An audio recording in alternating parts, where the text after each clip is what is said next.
Ya, shalom. Kita bertemu lagi hari ini dan hari ini temanya cukup menarik. The Signs of the Times atau tanda-tanda dari zaman. Sebetulnya seluruh tanda-tanda zaman itu merujuk pada apa yang Yesus sudah katakan. Jadi semua tanda-tanda itu sebetulnya merujuk pada tanda-tanda bagaimana menjelang dunia ini berakhir atau zaman ini berakhir. Dan goalnya itu adalah the Christ return. Itulah sebetulnya. Jadi kalau orang bilang tentang kiamat, sebetulnya apa? Orang pikir kiamat hancur gini gitu. Nah, kalau saya percaya Alkitab bilang bahwa ujungnya itu adalah kedatangan Yesus kembali ke dunia ini. Kenapa? Karena sebetulnya dunia ini adalah miliknya dia. Jadi dia akan ambil lagi, kembali bertahta, dan nanti urusan surga yang akan turun ke bumi ini. Itu yang kitab Wahyu bilang. Nah, hari ini saya mau bahas bahwa hari-hari ini sebetulnya tanda-tanda ini sedang digenapi. Kalau tadi judulnya adalah Signs of the End of Age, ini sebetulnya adalah judul perikop dari khotbah Yesus di Matius 24. Jadi sama, ini judulnya. Matius 24 ayat 3. Ketika Yesus duduk di atas bukit Zaitun, datanglah murid-muridnya kepadanya untuk bercakap-cakap sendirian dengan dia. Kata mereka, katakanlah kepada kami, bila manakah itu akan terjadi dan apakah tanda kedatanganmu dan tanda kesudahan dunia? Jadi kemudian Yesus menjawab pertanyaan dari murid-murid tentang tanda ini. Apa sih tandanya? Nah, jawab Yesus kepada mereka. Ini yang saya bahas. Waspadalah supaya jangan ada orang yang menyesatkan kamu. Sebab banyak orang akan datang dengan memakai namaku dan berkata, akulah Mesias. Mesias artinya adalah juru selamat, penolong, juru selamat, penebus, redeemer. Dan mereka akan menyesatkan banyak orang. Ayat 6. Kamu akan mendengar deru perang atau kabar-kabar tentang perang. Jadi ada beberapa tanda. Yang pertama ada penyesatan.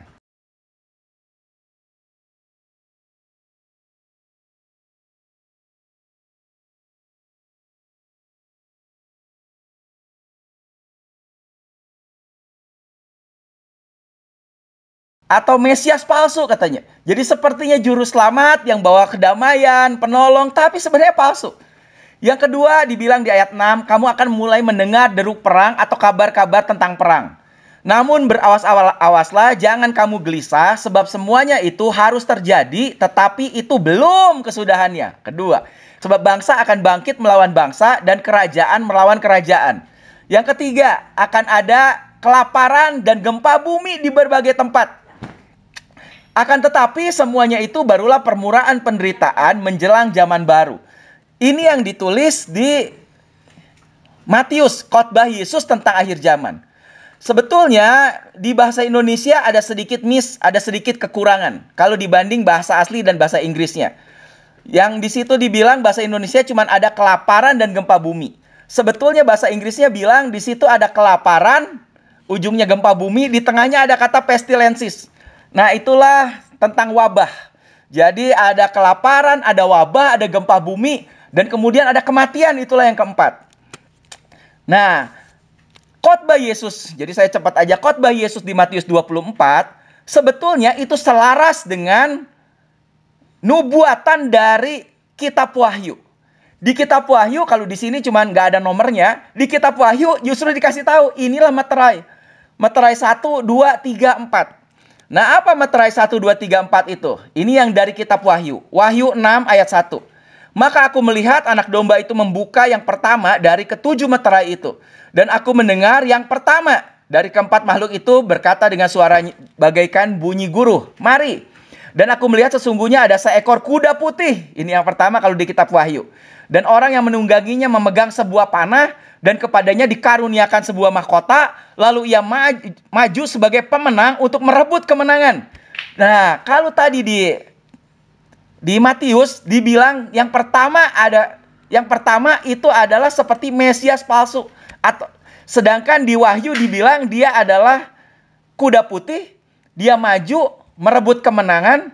Jadi ini adalah seperti kemenangan palsu. Jadi dia bisa bikin kedamaian, tapi kedamaian yang palsu. Dan ini yang sedang akan terjadi di dunia. Yang kedua, yang ayat 3 di sini dibilang, dan ketika anak domba itu membuka meterai yang kedua, aku mendengar makhluk yang kedua berkata, mari. Dan majulah seekor kuda lain, seekor kuda merah padam. Dan orang yang menungganginya dikaruniakan kuasa untuk mengambil damai sejahtera dari bumi. Kehilangan damai sejahtera. Sehingga mereka saling membunuh dan kepadanya dikaruniakan sebilah pedang yang besar. Inilah lambang dari perang. Kuda yang kedua. Yang ketiga, dan ketika anak domba itu membuka meterai yang ketiga, aku mendengar makhluk yang ketiga berkata, "Mari." Dan aku melihat sesungguhnya ada seekor kuda hitam. Dan orang yang menungganginya memegang sebuah timbangan di tangannya. Dan aku mendengar seperti ada suara di tengah-tengah keempat makhluk itu berkata, "Secupak gandum sedinar, 3 cupak jelas sedinar." Secupak adalah setakaran tangan katanya. Sedinar itu adalah upah orang kerja 1 hari. Jadi orang kerja 1 hari cuma dapat gandum segini, setakaran tangan. Berarti apa? Kesulitan, kelaparan. Tetapi janganlah rusakkan minyak dan anggur. Wahyu 6 ayat 7. Dan ketika anak domba itu membuka meterai yang keempat, aku mendengar suara makhluk yang keempat berkata, "Mari." Dan aku melihat sesungguhnya ada seekor kuda hijau kuning. Dan orang yang menungganginya bernama Maut. Dan kerajaan maut mengikutinya, kematian. Dan kepada mereka diberikan kuasa atas 1/4 dari bumi untuk membunuh dengan pedang dan dengan kelaparan dan sampar. Sampar ini wabah kayak COVID nih. Dan dengan binatang-binatang buas yang ada di bumi. Nah, 4 ini kalau perbandingannya dengan cepat itu adalah begini. Jadi kalau di kitab Wahyu ada kuda putih, kuda merah, kuda hitam, kuda hijau kuning. Sedangkan di Matius, itulah yang ini mungkin pengajaran palsu, nabi palsu, juga ada kedamaian palsu karena dia merebut seperti kemenangan. Dia sepertinya menang pakai mahkota, tapi kita tahu itu palsu semua gitu. Kemudian ada perang, ada kelaparan, dan ada kematian karena wabah, penyakit, gempa bumi, dan lain-lain. Nah, inilah penggambarannya. Jadi Matius dan kitab Wahyu itu sepertinya sama. Dan saya melihat hari-hari ini itu sepertinya 4 kuda ini sedang lari, sedang berjalan semua. Jadi bukan berarti yang pertama ganti yang kedua, ganti yang ketiga, ganti yang keempat. Enggak. Tapi yang pertama jalan, dikeluarin lagi yang kedua, keluar yang ketiga, keluar yang keempat. Dan saya sih cukup yakin 4-4-nya hari ini sudah berkeliaran ini kuda. Kenapa? Nah, kita akan lihat sama-sama. Kuda yang pertama itu adalah false peace. Kedamaian, tapi kedamaiannya sepertinya palsu. Dan hari-hari ini sedang digenapi. Kenapa? Ini ada berita minggu lalu. Tanggal 10. Hari ini tanggal 20 ya. Ya 10 hari yang lalu. Sesuatu yang yang langka terjadi. Kenapa? Turki dan Israel itu mulai merancang untuk bikin sebuah hubungan diplomatik lagi yang sudah runtuh. Jadi selama 15 tahun tidak pernah ada pejabat Israel yang datang ke Turki. Nggak pernah ada. Udah selama 15 tahun. Dan tiba-tiba kemarin 10 hari yang lalu presiden dari Israel, Isaac Herzog, ini dia datang dan dia jabat tangan sama presiden Turki. Padahal Turki salah satu yang paling vokal dari dulu. Untuk apa? Untuk benci Israel juga. Tapi kenapa tiba-tiba di tengah sekarang lagi rame begini, tiba-tiba kok bisa bikin hubungan damai?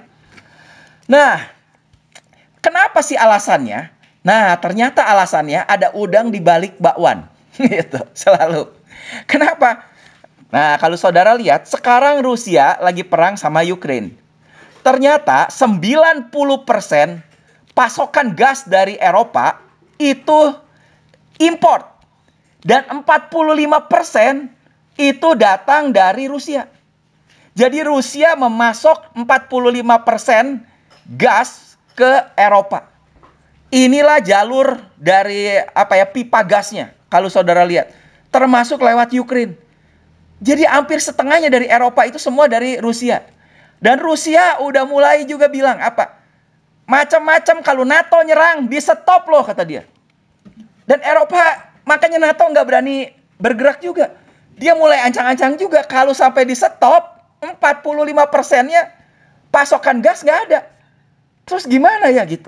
Dan bahkan kalau dilihat ini, bahkan beberapa negara itu 100% gasnya itu dari Rusia.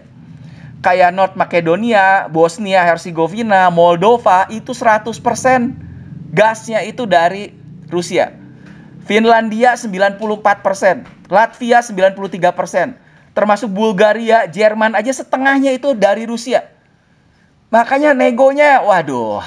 Ini kalau perang efeknya tuh ternyata bukan cuma masalah perang, tapi efeknya ke sana ke sini gitu.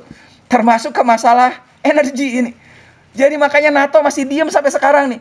Cuman pasti kasih sanksi, kasih ini, kasih itu.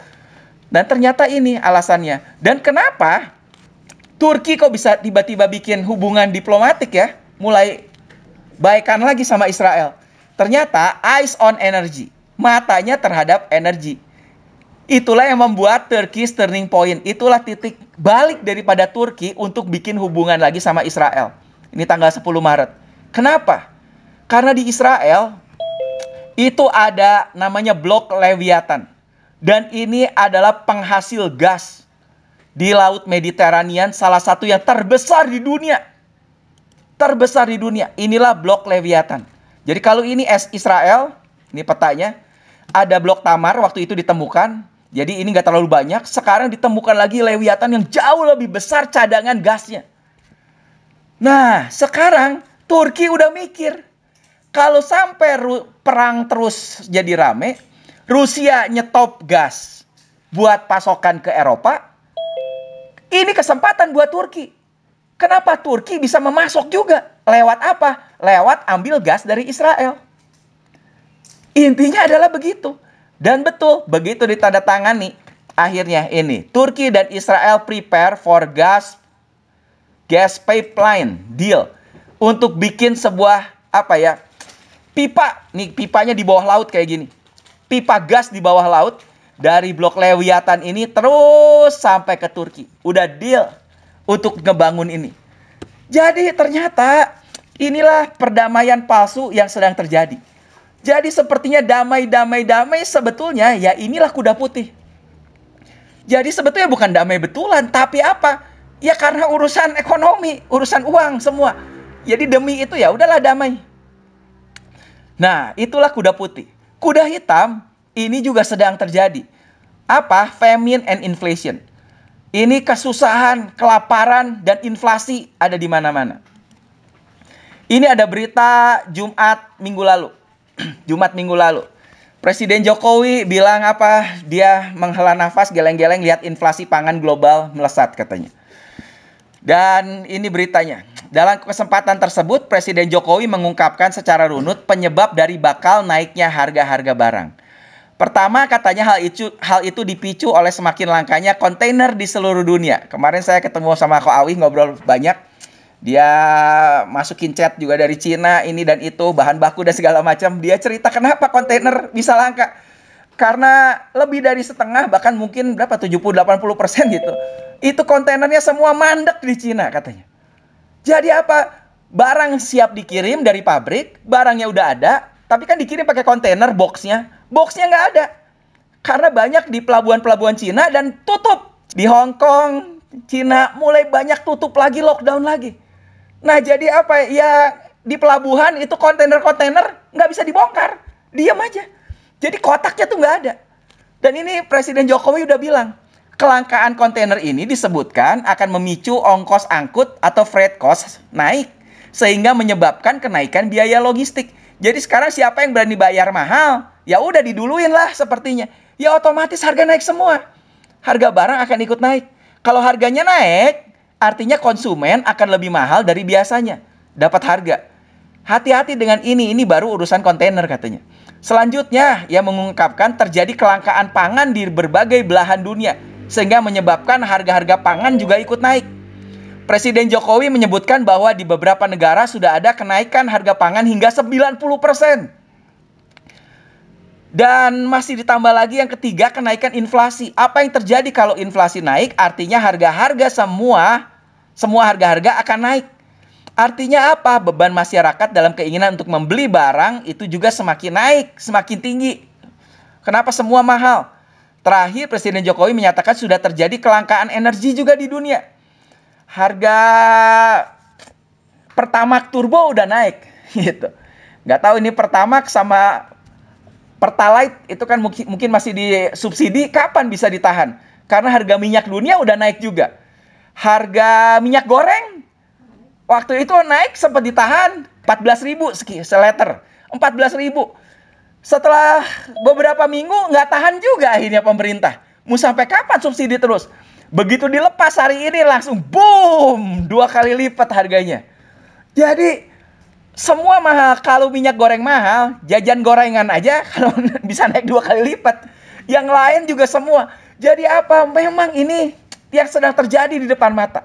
Ini adalah kuda hitam. Karena tadi memang dibilang masalah apa? Semua masalah kelaparan, pangan, kesulitan energi, ekonomi, ini dan itu. Inilah yang sedang memang terjadi hari-hari ini. Lanjut lagi di sini. Kondisi itu menurutnya diperburuk dengan adanya perang yang terjadi di antara Rusia dan Ukraina. Akibatnya harga BBM sampai LPG diperkirakan juga akan naik. Karena kelangkaan ditambah perang naik lagi. Sekarang harga batu bara itu sebelumnya itu udah naik di atas 100, sebelumnya cuma 50 sampai 60, udah double batu bara juga. Jadi ini semua energi naik di semua negara yang namanya harga BBM naik semua, LPG naik semua, hati-hati. Kenapa? Akibat seluruh harga itu naik, Presiden Jokowi menilai terjadi juga kenaikan harga produsen. Otomatis semua barang akan naik. Artinya ketika pabrik ingin memproduksi sesuatu untuk membeli bahan baku, harganya naik. Dan ongkos produksi naik. Akibatnya harga bahan bakar juga naik. Plus harga di pabrik jadi jauh lebih tinggi. Terus dikirim ke pasar. Berarti harga konsumen juga akan naik. Ini efek berantai katanya. Seperti itu. Oleh sebab itu sekarang kerja makro aja nggak mungkin. Jadi harus mikir gimana ya. Memang ini ke depan semua naik ini dan itu. Beli cat kemarin saya naik juga. Jadi semua apapun mulai nih. Mulai. Ini lama-lama inflasi tinggi. Ya, dan apa efeknya? Wall Street Journal udah kasih tahu. Dia bilang perang di Ukraina itu pasti akan mulai memercik global inflation. Akan bikin jadi inflasi secara global seluruh dunia. Dari situ tambah lagi. Dan efek daripada inflasi itu apa sih efeknya? Efeknya lihat ini dari Jerusalem Post. Jerusalem Post bilang ini tanggal 10 Maret, 10 hari yang lalu. Dibilang inflasi di dunia perang Ukraina itu akan menyebabkan mulai orang bisa protes dan akan ada kerusuhan. Itu yang World Bank, Bank Dunia udah bilang. Kenapa? Hati-hati kalau ada inflasi, ujung-ujungnya rakyat nggak tahan, pasti udah protes, lama-lama kerusuhan di mana-mana. Dan contohnya katanya ini, negara Egypt, Mesir. Mesir itu mengimpor 80% dari gandumnya itu dari Ukraina dan Rusia. Mereka bahan pokoknya di Mesir itu adalah roti. Jadi mereka butuh gandum. 80%-nya impor dari Rusia dan Ukraina. Sekarang ketika perang, orang-orang Ukraina semuanya ngungsi. Mereka takut kabur semua. Berarti gak ada petani yang bisa ngasilin gandum. Rusia juga mungkin gak fokus juga ke situ. Berarti mungkin pasokannya ke Mesir tersendat karena 80% dari dua negara ini yang lagi perang. Berarti apa? Susah gandum, harga naik. Harga naik, tambah mahal semua. Rakyat mulai, wah. Jadi Bank Dunia udah ngasih tahu, hati-hati ini ke depan. Betul-betul ke depan masa-masa yang akan, waduh, gak tahu deh. Itulah kuda hitam. Famine and inflation. Dan kuda merah, itu adalah perang dan kabar tentang perang. Ini kita udah bisa lihat terjadi hari-hari ini. Perang Rusia dan Ukraina. Apakah ini yang disebut sebagai perang dunia ketiga? Masih tanda tanya nih. Tapi yang pasti ada berita yang mengejutkan ini baru-baru ini. Ternyata setelah diserang, Rusia nyerang Ukraina. Dan ternyata ada banyak sekali biolabs. Sekitar 30-an katanya. Itu biolabs, jadi laboratorium biologis yang didanai oleh Amerika itu ada di Ukraina. Dan ini pertama muncul semua cuman bilang gini, wah itu cuman ya Rusia aja mau nyalahin Amerika lah katanya. Biasalah lagi perang cari pembenaran lah ini dan itu dan segala macam. Tapi ini ada berita baru tanggal 19 Maret. Sekarang tanggal 20 ya, berarti ini baru kemarin. Ini berita kemarin.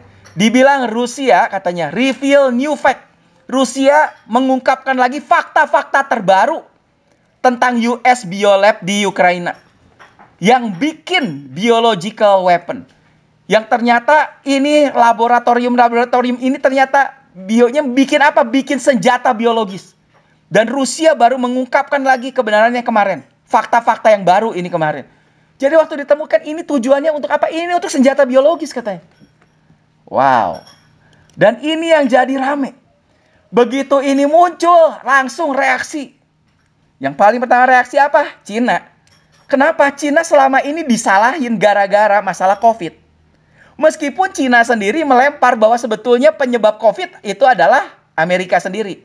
Dan sampai hari ini kita nggak tahu mana yang benar. Terbagi dua kubu. Ada yang bilang COVID memang asalnya dari Cina. Memang pertama di Cina. Tapi Cina bilang itu dibawa oleh Amerika ke Cina. Mana yang benar sampai hari ini? Ya terserah saudara percayanya yang mana.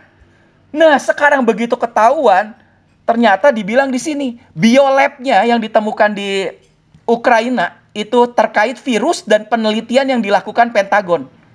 Sebelumnya Rusia temukan 30 biolab kerjasama Ukraina dan militer Amerika. Lihat di sini, laboratorium di Ukraina hanyalah puncak gunung es katanya. Departemen Pertahanan Amerika mengendalikan 336 laboratorium biologis di 30 negara di seluruh dunia. Dan Amerika diminta untuk segera mempublikasikan detail terkait, termasuk virus apa yang disimpan dan penelitian apa yang telah dilakukan. Ini dikatakan oleh juru bicara Kementerian Luar Negeri daripada China. Jadi apa? Ayo ngomong, buktiin, ayo tanggung jawab, ayo katanya. Karena sekarang jadi rame lagi nih. Jadi mungkin memang COVID ya dari Amerika juga. Dan ini buktinya ditemukan ini. Laboratorium biologisnya di Ukraina. Wah, Cina mulai rame, dia desek lagi untuk ngaku. Dan inilah yang mungkin akan memicu betulan terjadinya Perang Dunia Ketiga. Kenapa? Perang Dunia Ketiga memang sedang bisa memanas sewaktu-waktu lah. Dari negara-negara yang berseteru. Gitu. Jadi ini semua, waduh. Dan ini mulai kelihatan nih. Mulai panas juga. Ancaman Cina kian meningkat. Taiwan gandakan produksi rudal. Wah, Taiwan juga mulai siap-siap. Kenapa? Waduh, jangan-jangan kita diserang juga nih. Dan yang lebih konyol ini Jumat minggu lalu. Saya baca, saya dengar beritanya sampai ketawa sama anak-anak juga. Kenapa? Waduh, Kementerian Pertahanan India ngaku tidak sengaja tembakan rudal ke Pakistan. Jadi udah nembakin rudal, kemudian bilang apa? Aduh, sorry, maaf ketembak. Nggak sengaja katanya. India sama Pakistan juga ini dua negara yang ribut terus. Tapi India dan Pakistan diam-diam ini bahaya juga. Kenapa? Karena India dan Pakistan ini dua negara yang punya nuklir. Nah, ini adalah negara-negara di dunia yang punya nuklir. Rusia punya 6.850 kepala nuklir. Jadi hulu ledak nuklir, tinggal dipasangin di misilnya bisa ledak gitu. Amerika juga punya 6.500-an. Jadi ini hampir seimbang. Siapa lagi negara-negara di dunia yang punya nuklir? Prancis punya 300, Cina punya 280, Inggris punya 215. Yang besar lagi adalah India dan Pakistan. India dan Pakistan ini punya 135 dan 145. Israel punya 80. Coba dari sini rame. Ini tadi dibilang India nembakin misil tung. Udah gitu bilang apa? Maaf nggak sengaja. Wah, cari ribut tuh kayaknya. Gitu. Jadi ini bisa panas semua. Dan kalau ini meledak, waduh. Perang nuklir. Dah, itulah Perang Dunia Ketiga. Dah, selesailah dunia ini mungkin. Dan ini salah satu berita terbaru tanggal 14 Maret, minggu yang lalu. Iran juga. Jadi ini memang semua dunia lagi panas kalau saudara lihat. Bukan cuma Rusia sama Ukraina aja yang udah memang perang. Ini negara-negara yang lain juga udah mulai tembak-tembakan tuh. Gitu. Udah ada yang nembak, udah gitu bilang nggak sengaja. Dan sekarang Iran nembak ke Irak. Dan apa yang diarah di sini, ini tanggal 14. Apa yang kena? Inilah beritanya. Tanggal 14 Maret kemarin. Iran misil rundown sekitar 15 misil katanya. Ditembakin ke Irak. Dan yang kena sasaran itu apa? Strategic Israeli Center. Pusat strategis daripada Israel. Dan dibilang di sini di kota Erbil katanya. Hari Minggu kemarin. Jadi persis seminggu yang lalu, hari Minggu yang lalu gitu. Dan inilah House of Israeli Intelligence Operation. Jadi ini tempat operasi strategisnya Israel di Irak. Irak kan sekarang Saddam Hussein kan udah jatuh. Jadi sekarang kan Amerika masuk, Israel juga ternyata punya tempat strategisnya di situ. Strategisnya Israel. Dan Iran dari dulu selalu pengen nyerang Israel. Nyerang Israel belum berani, yang diserang adalah apa? Tempat pusat strategis militernya ini di Irak. Diserang minggu yang lalu. Boom, sampai hancur kayak gini. Dan ini kasih warning. Pada akhirnya memang Alkitab sudah bernubuat. Ini mulai seru. Di Yehezkiel 38-39 itu ada perang Gog Magog. Pada akhirnya semua perang itu, memang perang dunia itu akan memusat semuanya apa? Ke Israel. Saya nggak bahas lebih lanjut lah. Nah, tapi sebelum itu Israel harus direstorasi dulu. Inilah ada nubuatannya. Bahwa Israel akan mulai, jadi tadi itu di Yehezkiel 38, sebelumnya itu ada cerita tentang tulang-tulang kering katanya. Tulang keringnya udah sangat kering, berabad-abad tiba-tiba mulai gertek, dan mereka membentuk jadi sebuah pasukan. Dan itulah penggambaran dari Israel. Jadi akan ada pemulihan Israel dulu.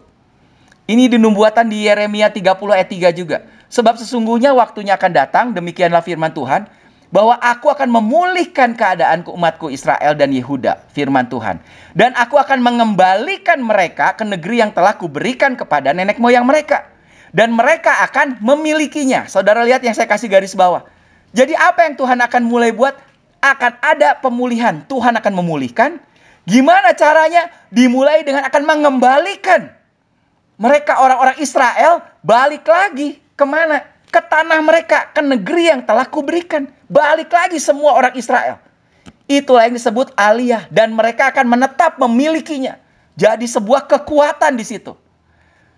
Kalau cerita, saya pernah khotbah tentang Israel ini panjang lebar lah. Jadi Israel itu sebetulnya tidak pernah punya negara lebih dari 3.500 tahun. Tiba-tiba 14 Mei 1948 Israel tiba-tiba bisa merdeka. Dari yang udah 3.500 nggak punya negara, bisa tiba-tiba bangkit. Inilah digenapi. Dan hari-hari ini sedang digenapi lebih lagi. Lihat, Yeremia 23, ini menarik nih. Pada hari-harinya, Yehuda akan diselamatkan, dan Israel akan berdiam dengan aman. Pada hari-harinya. Dan inilah namanya, bagaimana dia disebut. Yahweh Sidkenu, Yehovah Sidkenu. Yaitu Yahweh kebenaran kita. Dia adalah keadilan kita. Oleh karena itu, lihatlah, hari-hari itu akan tiba. Dan menurut saya ini sedang terjadi, digenapi nih. Sedang tiba, hari-hari ini tiba. Apa? Firman Yahweh. Bahwa mereka tidak akan berkata lagi bahwa Yahweh yang hidup yang telah membawa Bani Israel keluar dari tanah Mesir. Itu zaman dulu. Zaman Musa. Tetapi demi Yahweh yang hidup yang telah membawa dan memimpin keturunan kaum Israel. Tapi mereka akan bilangnya ini sekarang. Demi Yahweh yang hidup yang telah membawa dan memimpin keturunan kaum Israel keluar dari negeri utara. Mereka akan mulai ngomonginnya bukan masalah keluar dari Mesir lagi katanya. Kalau dulu kita bicaranya Israel keluar dari Mesir zaman Musa. Tapi ada satu hari akan tiba katanya. Orang-orang akan mulai bilang bahwa apa? Dia adalah Tuhan yang memimpin. Membawa orang Israel, keturunan kaum Israel. Keturunan berarti ini udah descendants-nya. Kaum Israel keluar dari negeri utara. Serta dari seluruh negeri di mana mereka telah dihalau olehnya. Dan mereka akan tinggal di negeri mereka sendiri. Berarti ini nubuatannya. Akan keluar dari negeri utara. Negeri utara itu negeri mana ya gitu. Kalau saudara lihat, inilah Rusia. Dan saya dapat banyak berita. Saya ngikutin juga. Jadi ini salah satu email yang dikirim ke saya. Ini ada tulisannya dari Pastor George Anadorai ke Pastor Samuel Aswardi. Pastor George Anadorai ini adalah seperti bapak rohani saya lah untuk urusan tentang Israel. Jadi saya udah 28 kali pergi ke Israel dan lebih setengahnya itu ikut dengan beliau. Jadi tentang hubungan dengan Israel ini dan itu. Dan dia kasih banyak kabar, ini salah satunya kabar update dari Brother Don Horwitz. Don Horwitz, saya pernah ketemu juga, ini Don Horwitz ini tinggal di Ukraine, waktu itu ketemu di Israel. Dan dia cerita apa? Dia cerita bagaimana susahnya orang-orang Yahudi. Jadi dia orang Yahudi juga. Jadi dia tinggal dengan Ukrainian Jewish, orang-orang Yahudi yang ada di Ukraina. Dia cerita gimana bom dan misail, katanya gunfire itu continue to rain down upon Ukrainian communities. Sampai kayak gini nih tempat dia tinggal nih katanya. Dia cerita. Sampai dia ngeri, akhirnya apa, ngungsi ini dan itu. Dan apa yang dia mau, ini tanggal 9 Maret ya, emailnya kirim ke saya. They met with Israeli official, jadi mereka lagi minta untuk apa? For propose their aliyah. Untuk mereka bisa balik ke negara Israel. Inilah yang sedang terjadi. Ini tanggal 12 Maret. Dibilang sekarang brutal Rusia, katanya terus continue. Terus ngebom katanya. Dan Shalom Israel, saya makanya bergerak di Shalom Indonesia. Yayasan yang saya bentuk, namanya Shalom Indonesia. Itu di bawah Shalom Israel juga. Dan ini Shalom Israelnya bekerja sama dengan partnership dengan Ukraine. Makanya dibilang dengan ini Ukraine Christian Care International. Dan dibilang di sini udah 1.000 Ukrainian Jewish immigrant arrive in Israel this week. Dalam 1 minggu aja udah 1.000 orang Israel Ukraina, orang Yahudi Ukraina udah balik tuh. Dan masih ada diperkirakan 15.000 lagi mereka yang masih harus pulang katanya. Dan makanya butuh dana, ini dia ada dananya dan saya udah kasih bantuan juga. Kalau saudara mau ya bisa kontak saya. Saya udah kirim juga, ini ada ceknya apa segala gitu. Jadi kemana sih kita bantunya? Dan ini sebetulnya sedang penggenapan dari Exodus, dari Keluaran 3. Bahwa apa? Yuk balik lagi, membawa lagi. Jadi ini kalau dulu keluar dari Mesir, akan ada waktunya nanti katanya. Akan dibilang bahwa ini keluar dari utara, Exodus dari utara. Dan inilah sedang digenapi. Yang tadi dibilang. Ini reporting kemarin, Maret, tanggal 19. Reporting dari Israel. Pastor George Anadorai lagi ada di Israel. Tadi saya kontak-kontak juga sempat siang sama beliau. Ya. Dan untuk bisa keluar katanya itu nggak segampang itu karena semua pesawat dari Ukraine itu sudah ditutup. Jadi mereka harus pergi ke perbatasan ke Rumania atau ke Moldova. Jadi harus pergi ke Romania atau ke Moldova pakai darat. Penyeberangan darat, dari situ baru bisa dipulangin. Jadi pesawat Israel jemput di situ. Dan ini dijemput oleh pesawat Israel nih. Ini waktu gelombang pertama yang mendarat 100 orang dari Ukrainian Jews. Mendarat. Dan waktu mendarat itu langsung disambut sama Perdana Menterinya, Naftali Bennett. Inilah Naftali Bennett. Dia langsung jemput. Dan salah satunya yang membiayai siapa? Ini saya bilang, wah makanya ini kesempatan luar biasa. Yang membiayai siapa? Ini lihat International Fellowship of Christian and Jews. Ini sampai dilaporkan di berita di ABC News Live. IFCJ. International Fellowship Christian and Jews. Jadi mereka tahu siapa sih yang bawa mereka balik. Itu adalah orang Yahudi. Ya iyalah orang Yahudi, ini pemerintah Yahudi. Dan orang-orang Kristen. Nah termasuk Shalom Israel, Shalom Indonesia, kita support kerjasama untuk apa? Untuk bantu mereka bisa pulang. Kenapa? Untuk mereka bisa menggenapi nubuatan yang tadi dibilang. Dari negeri utara akan mulai bilang. Dan akan banyak sekali katanya. Kalau dibilang sama Al Jazeera sih dibilang 10.000. Tapi tadi dibilang apa? Masih ada 15.000 lagi yang mungkin akan balik. Balik ke Israel. Ya, dan kalau ini terjadi, Israel mulai dipulihkan. Itulah sebetulnya dimulainya akhir zaman. Oh ya, jadi hari ini akhir zaman. Iya, saya percaya ini akhir zaman. Dan sudah dimulai. Tahu dari mana? Tahu dari khotbah Yesus tentang akhir zaman. Matius 24 ayat 32 bilang gini, tariklah pelajaran dari perumpamaan tentang pohon ara. Pohon ara siapa? Fig tree, ini lambang dari Israel. Pohon ara. Apabila ranting-rantingnya melembut dan mulai bertunas, setelah 3.500 tahun gak ada negara, kamu tahu bahwa musim panas sudah dekat. Zaman sudah dekat. Demikian juga jika kamu melihat semuanya ini, ketahuilah bahwa waktunya sudah dekat, sudah di ambang pintu. Dan yang menarik lagi gini, aku berkata kepadamu, katanya, kata Yesus, sesungguhnya angkatan ini, angkatan apa? Angkatan yang melihat Israel merdeka. Tidak akan berlalu sebelum semuanya ini terjadi. Langit dan bumi akan berlalu, tetapi perkataanku tidak akan berlalu. Kalau saya sih cukup percaya ini. Jadi apa? Angkatan yang melihat Israel merdeka. Israel merdeka kapan? 14 Mei 1948. Angkatan ini tidak akan berlalu. Satu angkatan berapa tahun? Kata Mazmur dibilang satu angkatan itu, Mazmur 90 ayat 10, satu angkatan itu 70 tahun. Kalau kuat 80 tahun. Nah, kalau ditambah 70 tahun dari 14 Mei 48, itu berarti Mei 2018. Tapi ternyata sekarang udah lewat. Sebentar lagi kita udah Mei 2022. Tapi apa? Kalau kuat ada dibilang di situ. 80 tahun katanya satu angkatan. Berarti menurut saya ya inilah rapture zone-nya daerah sini.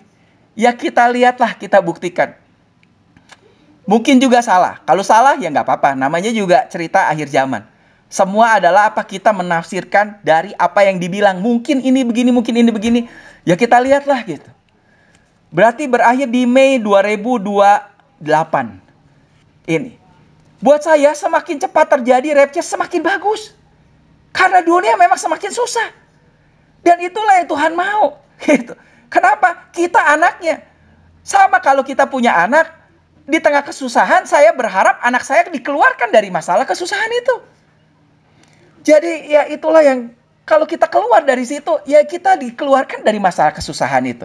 Jadi gak usah khawatir dengan masalah rapture. Semakin cepat semakin bagus karena dunia akan semakin susah. Kita udah mulai lihat inflasi di depan mata nih. Presiden Jokowi aja udah bilang. Dan udah mulai semua harga mulai naik nih. Ya, jadi inilah. Balik lagi ke khotbah Yesus tentang akhir zaman. Ada perang, bangsa akan bangkit melawan bangsa. Akan ada kelaparan dan akan ada wabah dan gempa bumi. Tetapi dibilang ayat 8 yang saya kasih garis bawah di sini, tetapi semuanya itu barulah permulaan penderitaan. Berarti memang susah? Ya memang susah sih. Inflasi ini dan itu, perang, ya memang susah, dunia tambah susah nih. Tapi itu baru permulaan penderitaan menjelang zaman baru. Ini yang agak menarik. Zaman baru, apa sih yang dimaksud dengan zaman baru di sini? Jadi sebelum adanya zaman baru, inilah yang akan terjadi. Dan sekarang kita lihat, ini sedang terjadi semua nih. Apa yang dimaksud zaman baru? Inilah yang sedang digaungkan sama orang-orang dari Illuminati. Goalnya adalah New World Order. Satu pemerintahan yang baru. Satu zaman baru. New World Order. Dan goal mereka adalah One World Government. Ini saya pernah bahas juga. Bisa dicari di YouTube saya. Saya bahas khusus waktu itu tentang Illuminati. Panjang itu khotbah khusus Illuminati. Jadi apa goalnya mereka tentang One World Government? Satu pemerintahan. One World Leader. Satu pemimpin. One World Religion. Satu agama di dunia. Dan One World Currency. Satu mata uang. Mata uangnya mungkin apa? Bitcoin mungkin udah mulai rame. Satu pemimpin. Ya mungkin nanti antikris akan mulai muncul. Satu agama. Wah ini mulai semua harus menyembah si binatang itu katanya nanti. Itu nubuatannya. Dan satu pemerintahan. Gimana supaya bisa memerintah? Satu-satunya cara adalah setiap orang harus didata. Untuk bisa diperintah harus tahu ada berapa banyak orang. Jadi waktu orangnya hilang apa segala itu bisa terdeteksi. Nah untuk ini sebetulnya semuanya sudah dipersiapkan. Makanya inilah yang disebut zaman baru. Menjelang zaman baru nih. Tadi New World Order. Inilah harus terjadi. Dan ini sedang terjadi. Untuk One World Government sendiri diperlukan namanya ID 2020. Untuk apa? Pendataan. Preparing the world. Ini zaman yang baru. Semua orang sekarang harus apa? Diterima tanda. Apa? Nomor. Kayak nomor KTP. Didata. Datanya secara digital. Secara dunia. Worldly. Nah ini gimana caranya? Makanya waktu lalu dipercaya. Ini Bill Gates sudah menyiapkan ID 2020. Ini perusahaan yang tergabung di ID 2020 itu banyak. Bukan cuma Microsoft aja, Bill Gates. Banyak pendukungnya. Termasuk PBB sendiri mendukung. Cuma mungkin karena ini terlalu rame. Jadi terlalu itu. Makanya udah ketahuan, udah bocor.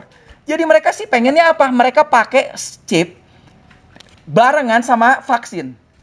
Itu mungkin rencananya dari awal tuh udah begitu.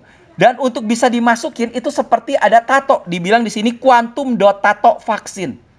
Jadi itu kayak tato, quantum dot, nggak kelihatan. Bisa nyerap ke bawah kulit. Jadi begitu dimasukin kayak gini, itu tuh sebetulnya ada jarum-jarum yang begitu lembut, micro needles katanya. Nggak kerasa, ditusuk juga nggak kerasa. Tapi dia masuk, setelah itu dia bisa merembes ke bawah kulit, set, hilang. Nggak kelihatan, nggak ada. Tapi waktu dibaca, bisa kebaca. Nah, ini waktu masuk ini, itu harus pakai enzim yang namanya luciferase untuk bisa bacanya katanya. Jadi nanti di center, bisa nyala itu. Dari situ ada kode-kode, jadi kayak barcode gitu bisa kebaca. Ini orang nomornya apa, ini siapa namanya, apa segala dan itu. Itulah enzimnya luciferase katanya. Tato ini. Jadi it needs an enzyme called luciferase in order to make it work, supaya bisa bekerja. Masalahnya ini udah bocor. Dan luciferase sendiri sebetulnya memang apa? Ini luciferase, Lucifer race sebetulnya. Rasnya Lucifer. Lucifer race. Dan ini sudah dipatenkan lah kayak gitu. Itu ada enzimnya. Jadi udah di-create ini. Jadi luciferin namanya. Itu akan kena oksigen, katanya akan gini, akan bisa nyala. Jadi kayak fluorescence gitu, kayak bisa nyala yang warna hijau tuh kayak dicetekan apa-apa gitu kan. Jadi dia bisa menyerap, light absorb, dia bisa nyerap cahaya. Jadi kalau sewaktu-waktu dia dibutuhkan bisa kasih lihat itu cahaya. Itulah luciferase, enzim. Nah, tapi karena ini udah bocor, makanya mungkin gagal. Belum lagi, padahal di awal kan udah dibilang, makanya kerjasama juga sama WHO segala. Kalau mau ke luar negeri, pokoknya harus vaksin dari Eropa, dari blok barat. Tapi akhirnya nggak tahan juga. Akhirnya bersyukurlah. Hari ini kita vaksin Sinovac diakui juga di dunia untuk bisa ke luar negeri. Gitu. Awalnya itu. Awalnya memang udah dirancang mungkin ke sini. Tapi mungkin gagal. Tapi sekarang ada lagi nih. Si Bill Gates udah bilang. Makanya quantum dot ini cukup menarik juga. Kenapa? Ya ini orang iseng lah. Cuma nulis-nulisin. Namanya Implantable Quantum Dot Microneedle Vaccine Delivery System. Waduh, panjang ya. Jadi itu dinamainnya. Dan kalau ini ditulis katanya Implantable Quantum Dot Microneedle Vaccine Delivery System. Kalau di jumlah jambleh itu 666 katanya. Ya sudahlah gitu. Jadi keburu bocor, gagal lah sepertinya proyek ini. Dah, vaksin dah bebas aja sekarang. Dah katanya. Padahal ini udah dipatenkan juga dan patennya 060606 666. Saya pernah bahas juga. Bahkan patennya ini itu udah dari tahun 2019 sebelum dimulainya. Ini bulan 6.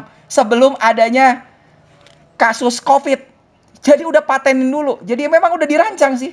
Tapi yang mungkin gagal. Oke lah. Nah sekarang yang paling baru ini tanggal 7 Maret kemarin. Ngomong lagi Bill Gates nih. Ini yang seru nih.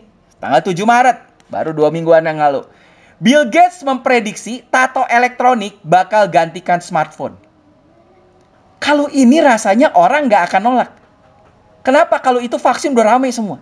Kalau ini lama-lama semua handphone nggak ada. Semua handphone diganti pakai tato elektronik.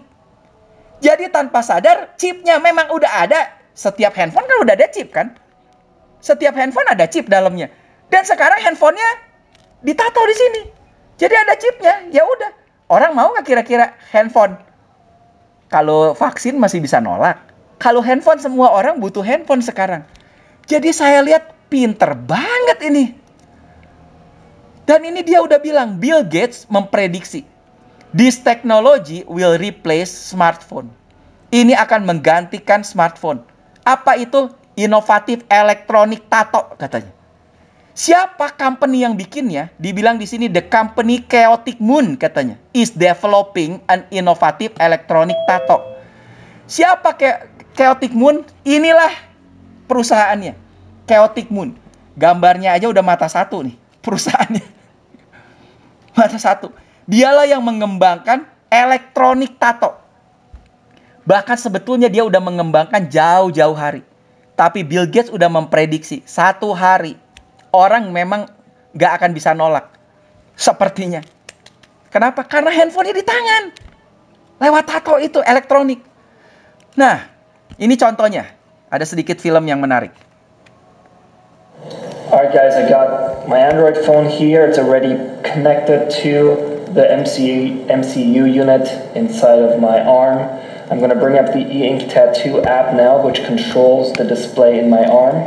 Lihat tatonya, lihat tangannya, nggak ada tato kan? I can now actually go ahead and ya nggak kelihatan, lihat. Directly onto my arm. And they'll just be there. Wow. So I can go ahead and it's almost instantaneous. Damn, and you can just upload your own? Yeah, so we have our default tattoos in here, but in the long term we'll have anything that can be loaded onto that. Wow. And I can cycle through these tattoos. From the app, I can control anything on the E-Ink display, so we can load different app connections on there, the dashboards. We can also do animations, so check this Lihat out. ini. The resolution Bisa bikin animasi juga. Yeah, so the refresh rate is good, and the load times are really, really fast. Lihat lagi contohnya ini. Kenapa goyang-goyang? Ya dia pakai kamera sambil dibawa jalan. Tapi perhatiin tangannya. Nanti dikasih lihat tangannya. Perhatiin detiknya di situ.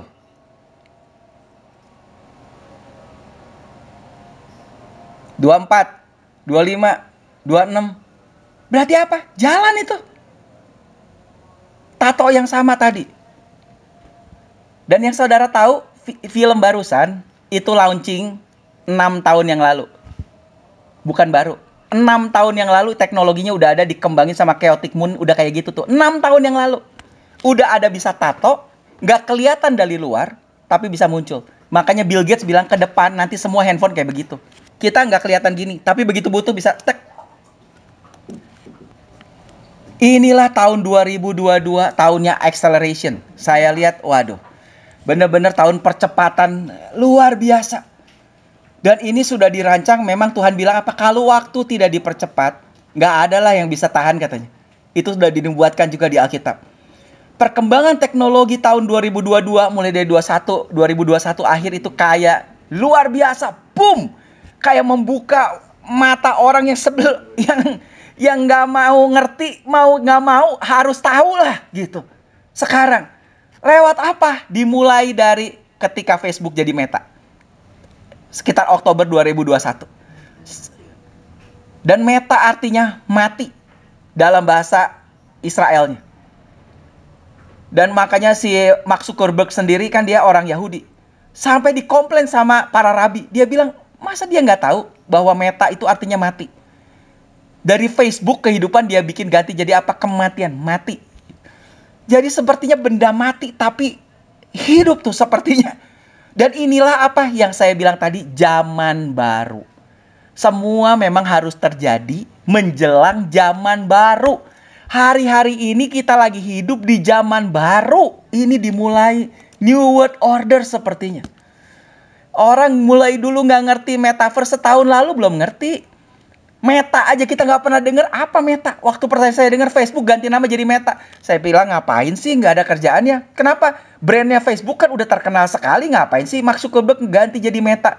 Tapi waktu dia announce, ngumumin, itu kan dia kasih lihat video-videonya tentang apa yang dia bisa lakukan di Metaverse akhirnya.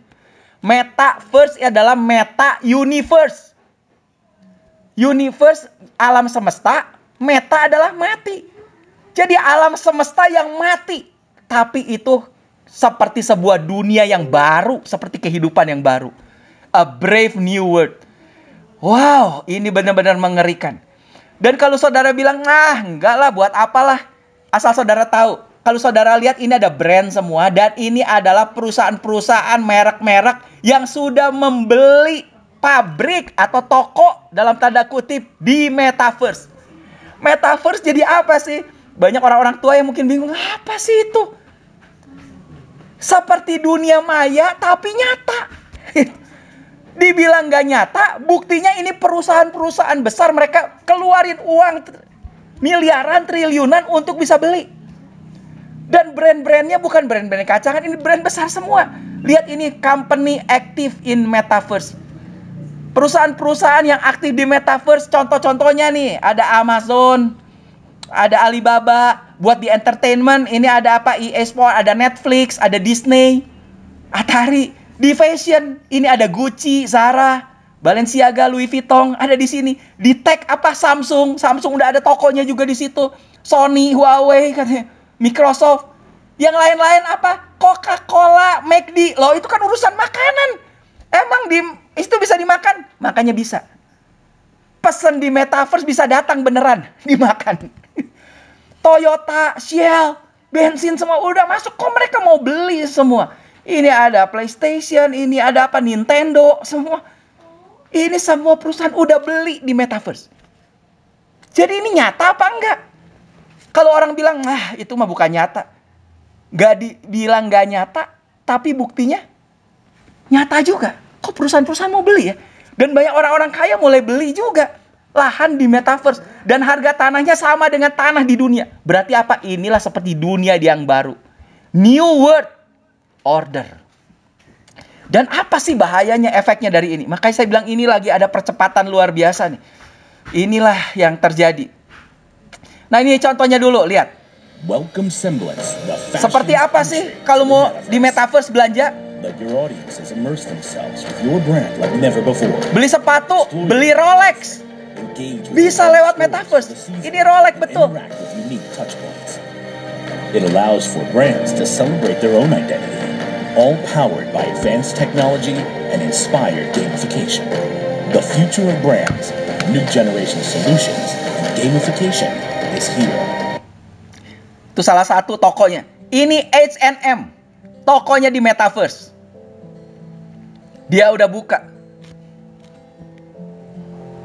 Jadi kalau masuk ya lihat kayak gini. Bisa jalan kayak toko beneran.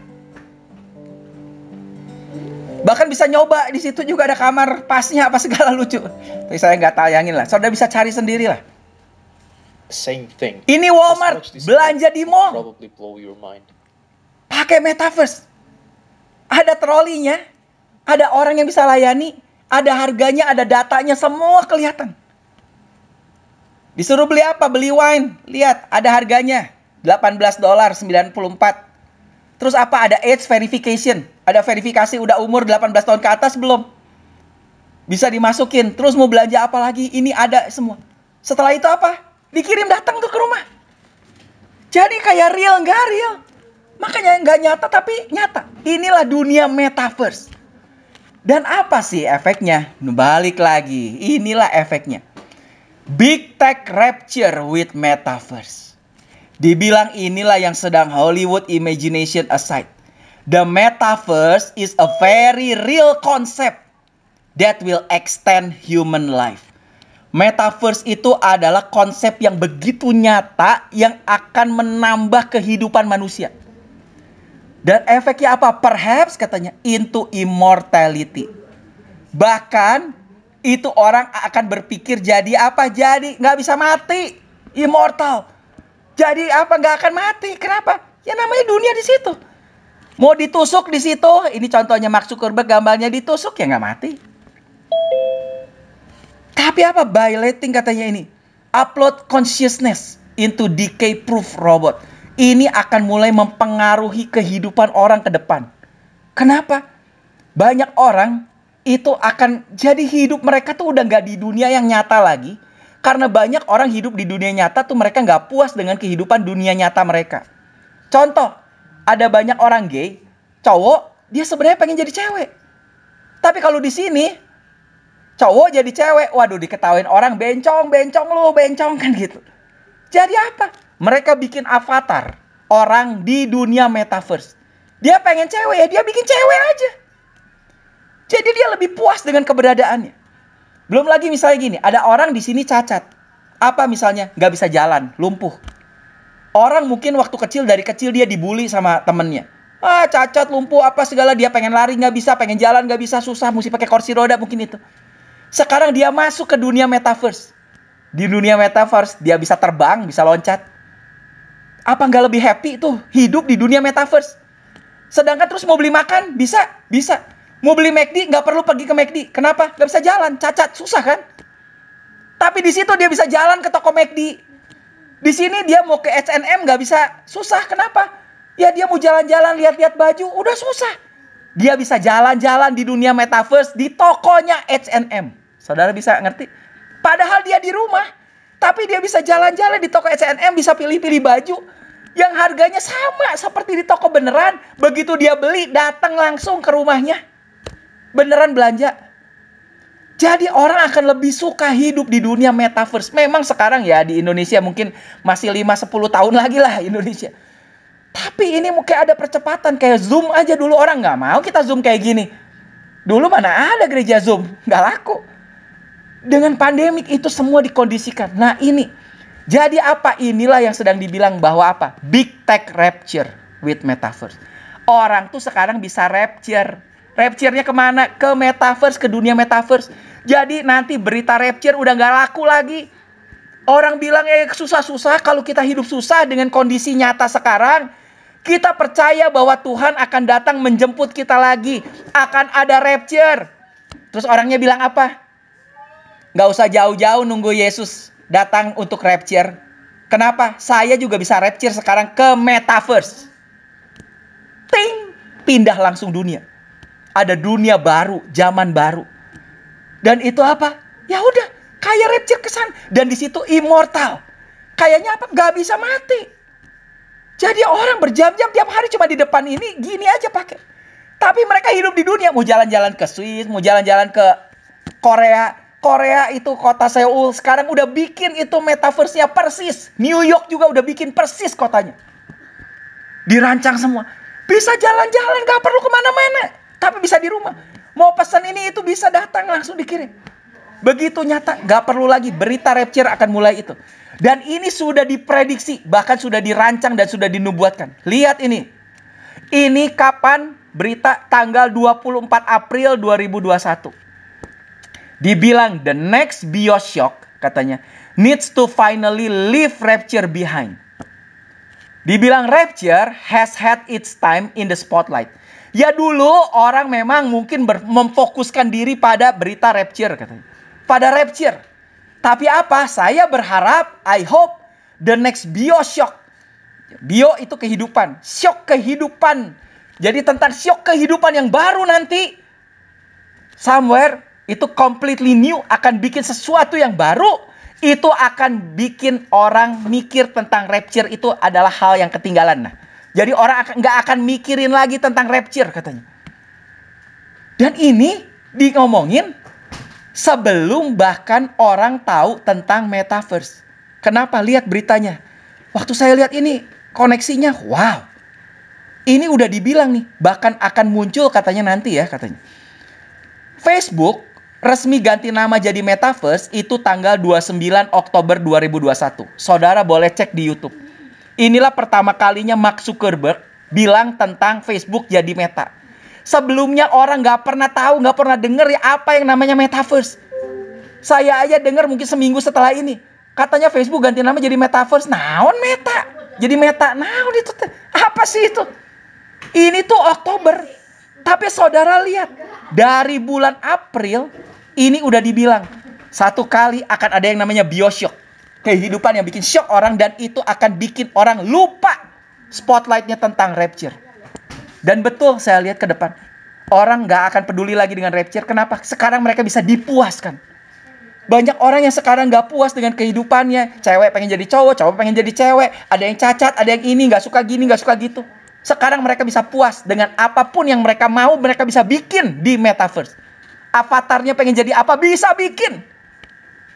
Dan mereka puas jadi siapa mereka. Ketemu orang, bisa ngobrol, bisa gini. Yang di sini gak punya teman. Sekarang jadi punya teman. Kalau udah punya teman, orang akan mulai lupa apa. Gak rapture juga gak apa-apa kan. Itulah yang lagi dirancang. Dan ini lagi, ngeri. Tahu gak kenapa sih bangsa tercerai-berai? Itu sejak dari Menara Babel. Dan kenapa Tuhan bikin Menara Babel ya? Dari situlah bahasa jadi kacau. Kita baca aja nih sedikit ya. Mereka berkata, marilah dari Kejadian 11 ayat 4. Mereka berkata, marilah kita membangun sebuah kota dan sebuah menara yang puncaknya di langit. Puncaknya di langit. Dan membuat bagi kita suatu nama supaya kita jangan tercerai-berai ke seluruh muka bumi. Turunlah Yahweh untuk melihat kota dan menara yang telah dibangun oleh anak-anak manusia. Belum jadi waktu dilihat. Dan kemudian Tuhan ini Yahweh berfirman, lihatlah bangsa itu satu. Bahasanya pun satu. Dan ini baru permulaan rencana mereka untuk bertindak. Dan kalau sampai terjadi, mulai dari sekarang, apa saja berarti apa aja, yang mereka ingin lakukan, tidak ada yang tidak akan terlaksana. Berarti kalau bangsa itu satu, bahasanya satu, apa aja yang mereka lakukan, yang mereka mau, itu tidak ada yang tidak bisa terlaksana. Semua bisa terjadi. Makanya akhirnya kemudian Tuhan apain? Marilah kita turun dan kacaukan bahasa mereka. Kan bahasanya satu di sini. Agar setiap orang tidak dapat mengerti bahasa sesamanya. Yahweh mencerai-beraikan mereka dari sana ke seluruh muka bumi. Dan mereka berhenti mendirikan kota itu. Itulah sebabnya orang menyebut kota itu dengan nama Babel. Karena di sana Yahweh telah mengacau balaukan bahasa seluruh bumi. Dan dari sana Yahweh telah membuat mereka terpencar ke seluruh muka bumi. Itulah sebab namanya Babel. Tapi Alkitab, kitab Wahyu bilang di akhir zaman Babel akan berdiri kembali. Dan ini sedang terjadi. Kenapa bangsanya satu jadi seperti satu, one word. Government satu, pemerintahan satu semua. Termasuk satu bahasa. Dan saudara tahu ini yang saya temukan, berita dari Meta apa? Nah, Meta plans to build universal speech translator. Meta lagi mau apa? Balikin lagi. Kalau Tuhan udah kacauin bahasa, sekarang dengan Meta, mereka pengen balikin lagi jadi satu bahasa universal. Sekarang ada 7.000 bahasa di seluruh dunia. Dan 3.000 bahasa yang dipakai secara percakapan, katanya. Dan lihat Mark Zuckerberg, dia bilang apa? CEO dari Meta. The ability to communicate with anyone in any language. Untuk bisa berkomunikasi dengan semua orang melalui bahasa apapun, katanya. That's a superpower people have dream of forever. Itulah suatu apa? Superpower. Orang yang superpower. Yang sudah dimimpikan selama ini. Dan AI is going to deliver that within our lifetime. Wow. Dan artificial intelligence itu akan bisa, katanya. Bisa untuk terjadi lagi pada masa hidup kita sekarang ini. Wow, berarti apa? Betul nih. Kalau Tuhan udah bilang Tuhan sengaja kacaukan waktu Menara Babel. Sekarang melalui Meta, dibalikin lagi untuk bisa balik lagi. Sepertinya apa? Menara Babel dibangun lagi. Dan kalau ini terjadi bahasa satu, katanya apa? Semua akan terjadi. Gila-gilaan. Itulah saya bilang, makanya kita hidup di akhir zaman hari ini. Dengan munculnya Meta ini mulai kelihatan, inilah zaman barunya. Menurut saya. Tapi ada kabar baiknya juga. Kenapa? Kita bisa pakai dunia metaverse ini juga. Kenapa? Ini beritanya dibilang apa? Why a growing number of Americans are choosing to worship in virtual reality. Sekarang banyak orang-orang di Amerika juga, mereka sekarang hidup ke gereja, nyembah Tuhan di dunia virtual reality. Jadi apa? Ada banyak gereja juga sebetulnya. Kita lihat dulu ini. Ide membuat gereja di dunia metaverse kemudian diikuti oleh Life Church, yang juga saat ini telah membuat gereja di dunia metaverse.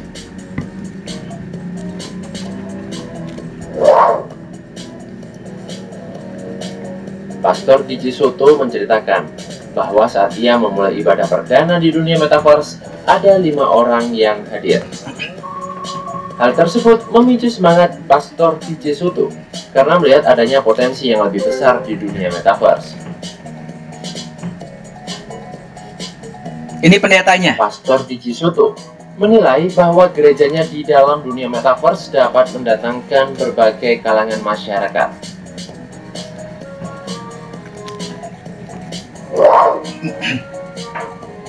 Sementara itu, untuk ibadah perdana pada Life Church di Metaverse telah dihadiri sebanyak 97 orang.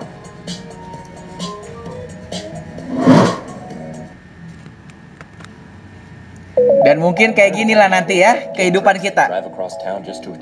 Sekarang juga udah agak begini kan, ibadah online. Begitu bangun, kalau nanti dulu pakai VR, bisa pilih mau gereja mana. Gereja Baptis, gereja Katolik, terus pakai bajunya kayak apa, non-denominasial. Terus mau disalamin apa enggak, di greeting atau enggak, di welcome atau enggak. Nggak mau. Nggak mau salaman, nggak usah. Next, Bisa pilih. personalize your morning by choosing the worship experience that you want. Terus mau seperti apa? Mau worship sama siapa? Elevation, Hillsong, Battle Church, Passion? Wes. Bisa pilih siapa yang memimpin pujiannya. Finally, no more having to endure songs that you don't Terus bisa nyembah Tuhan sendiri tuh sama Hillsong. You're in charge. For the sermon, choose the amount of conviction you'd like and we'll select a pastor for you.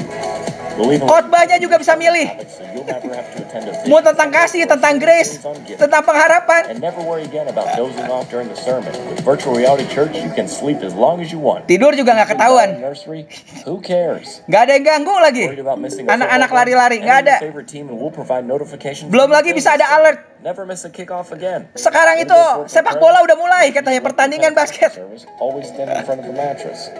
Even connect your social media accounts and we'll post for you. Get credit for being super spiritual, all from the comfort of your Bisa couch. ikutan Finally, an option for people asking sel grup juga. how can I make Sunday morning Jadi nanti even Minggu pagi more begini about mungkin. me? Virtual Reality Church, the future of church attendance. Wow.